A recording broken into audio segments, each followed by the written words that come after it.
which country would take the lead to provide the bulk of peacekeeping between Nigeria and Cameroon? Two huge countries.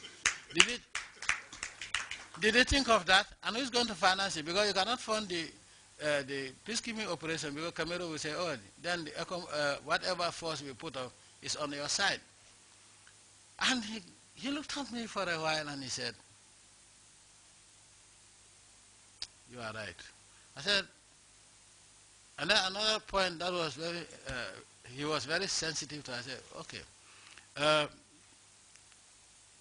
When I was going to school, I learned of the frontline states against apartheid. He said yes. And I said, Nigeria was a member of the frontline state. He said yes.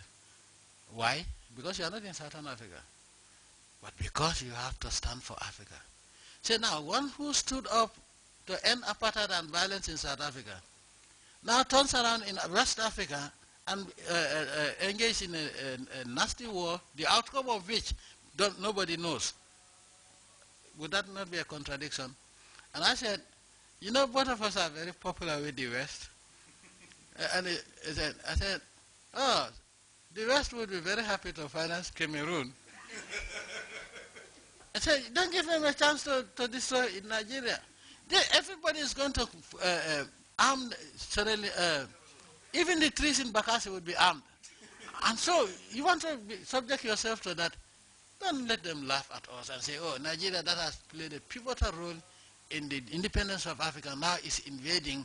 And it's going to be seen as you are invading Cameroon for a piece of land. And I said, what is the population of Bakassi Peninsula? I said, well, that's not important. They are Nigerians. But I think they are Nigerian Cameroonians. We have Nigerian Gambians, we have Gambian Nigerians, that is what Africa is meant for. Let it, I say if it comes to the worst, I would suggest to the AU to make the Bakassi Peninsula under the trusteeship of the AU. And he looked at me and said, sometimes you are crazy. But coming back to this meeting, I want to thank my colleagues for letting you come. And as I said through my statement earlier, it's not a pleasure for me to deprive anybody of New Year's Eve or Christmas, but I cannot be a member of the Peace and Security Council and be chairman. I know that Gambians are going everywhere dancing, and our brothers and sisters in the Central African Republic and South Sudan are killing each other. Everybody is looking up to what the New Year is going to bring.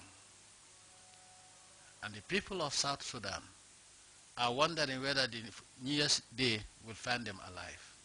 This is unacceptable. The African Peace and Security Council is supposed to take lead in all conflicts. We don't have to wait until somebody decides, because the role of the African Peace and Security Council is to deal with situations, recommend to heads of state and the AU what actions we should take, so that if the chairman of the AU decides to convene an emergency summit, he would know what needs to be done based on the recommendation of the Security Council. Unfortunately, this council has been waiting for other councils outside to decide on a situation, and we start holding meetings based on outside decisions. If we have decided that we should find African solutions to African problems, then we should take the lead. It is not merely making speeches about it, but we have to be practical about it. And this is one example that we have to show that the African Peace and Security Council is really responsible for peace and security in Africa.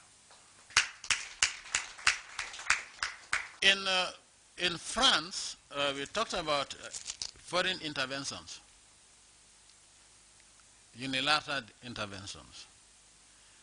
But I think this wouldn't have happened if we Africans and African heads of state have taken the responsibility bestowed on us by our own people to lead our countries and to lead them into peace, by working together to make sure that each of us at the level of the AU does what you are required. members of the Peace and Security Council must be members of the Peace and Security Council and must be serious. We don't decide, nobody wants war, nobody wants a conflict. But it is not in our hands to determine when a conflict is going to happen.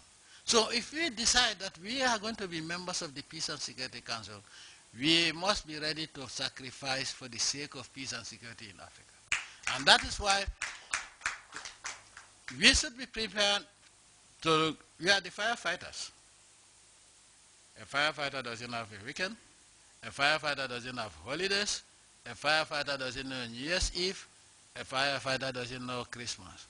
So wherever a fire starts, we should get up quickly and put it out. If we cannot, we should be able to know what it will take to put that fire out. And so the Peace and Security Council would be in a position to recommend to the heads of state and or the chairman and the commissioner that this is what we need to do in order to put this fire out. When the chairman now is convening an emergency meeting, he would be in a position to know what we should talk about in order to resolve the situation. In most cases, we convene an emergency situation and only to learn that we don't even know what we are going to do. And that is why most of our AU summits end up hanging. The Council of Ambassadors send it to the Council of Ministers, the Council of Ministers send it to the heads of state, and then we send it back because we don't want to argue about it and somebody gets annoyed. In this world, you cannot avoid being happy and being annoyed. Interpersonal relationship is all about one annoying the other and then at the same time being able to work it out and come on a common ground. But when we say, oh, this issue is so sensitive, I've been telling my colleagues, Somalia, if we are taking the action now we are taking now before, Somalia wouldn't have come to the stage. I told my colleagues in West Africa about taking action when it is necessary. You don't wait until everything is too late and the people you are supposed to get rid of are deeply entrenched and you say, now this is the time to intervene. I raised the same alarm for Mali. I was seen as a hawk, the one who doesn't want peace, he wants fighting. I don't want fighting. But I want to make sure that it is better to fight now and win now than wait until 10 days and then go into a fight that you may not be able to win. Now imagine in Mali, not the AU could decide, not ECOWAS had no capacity, up to now we don't have the capacity. France had to come in. If France didn't come in, and I think you attended one of the meetings. So also is Guinea-Bissau. We had a meeting here and I made it very clear. If this thing is not resolved, it is going to be a catastrophe to our West African economy. And up to now, the situation in Bissau, they decide now that we're going to have election this time and then they push it to another time because we have not been decisive enough. So the Peace and Security Council of still, the fact that it coincided with holidays doesn't mean that we cannot have a meeting of the an extraordinary summit again, or we call it an emergency meeting. Though I'm handing over the chairmanship on the 31st, but whoever is going to be the next chairman, I would urge him to call a meeting because this is our responsibility. It is the Peace and Security Council of the AU that should even advise the Security Council, United Nations Security Council as to what to do. Not the other way around. United Nations Security Council taking a decision on an African matter and then push it back to us and we have to endorse. Unfortunately, most of our summits are to endorse external decisions. It is unacceptable. We say we must take find African solutions to Africa's problems, but unfortunately, up to now, foreign solutions are being adopted by African heads of state. This is unacceptable, especially at the level of the Peace and Security Council. So once again, I want to thank all our friends. My main worry since the crisis started in South Sudan, In fact, I was in my office, as you remember.